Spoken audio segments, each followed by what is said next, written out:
అందరికీ నమస్కారం అండి. మంచి రోజులు వచ్చే ఎలాంటి సినిమా నేను చెప్పవలసిన లేదు, మొత్తం కథ చెప్పేశాడు ఇక్కడ. సో దట్ నిజంగా టైటిల్ తగ్గ సినిమా. ఒక సిచ్యువేషన్ చెప్పాలన్నది నాకు. పక్కా కమర్షియల్ షూట్ చేస్తున్నాం. ఆ టైంలో ఎవరిలో యూనిట్లో ఒకళ్ళిద్దరికి పాజిటివ్ అయ్యి షూటింగ్ అలా ఆగింది.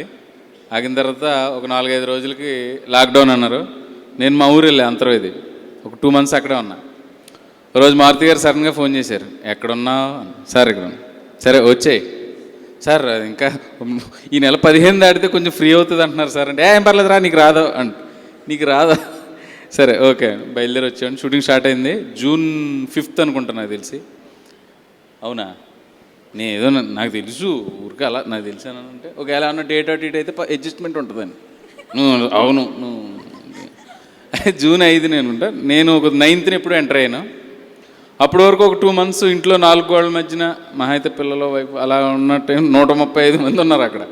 అల్యూమినియం ఫ్యాక్టరీలో షూటింగ్ జరుగుతుంటే కొత్తగా ఉంది. వచ్చేసాం. సాయంత్రం ఇంటికి వెళ్తుంటే దడదడమంటుంది. ఎప్పుడు లేదు ఇంట్లో వాళ్ళకి ఫోన్ చేశా, 2-3 calls అయిపోయి ఇంట్లో కూర్చున్నాను. ఒక 7:30-8 అయింది. ఏమన్నా తిందామంటే ఆకలి ఇట్లా. ఇంకో ఫోన్ వచ్చింది నాకు, తమ్ముడు ఏమిటి 135 మంది ఉన్నారు, పర్వాలేదంటావా?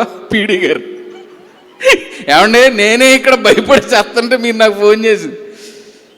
విచిత్రం ఏంటంటే 30 రోజుల్లో ఫినిష్ చేశారు ఆయన ఆ సినిమా. ఆ విషయం మీ అందరికీ తెలుసు. బట్ ఆ 30 రోజుల్లో 135 మంది నుంచి 250 మంది కూడా ఉన్నారు. సాంగ్స్ అప్పుడు, క్రౌడ్ సీన్స్ అప్పుడు ఎవరికి ఎటువంటి ఇది రాలా. అదే ఈ సినిమా హిట్కి సిగ్నల్ అని నాకు అప్పుడు అర్థమైంది. దట్ చాలా స్పీడ్గా పూర్తి చేసిన సినిమా. అది అయిపోయిన తర్వాత మళ్ళీ పక్కా కమర్షియల్ స్టార్ట్ చేసి అది కూడా పూర్తి చేశాడు ఆయన. మామూలుడు కాదురా సోమే.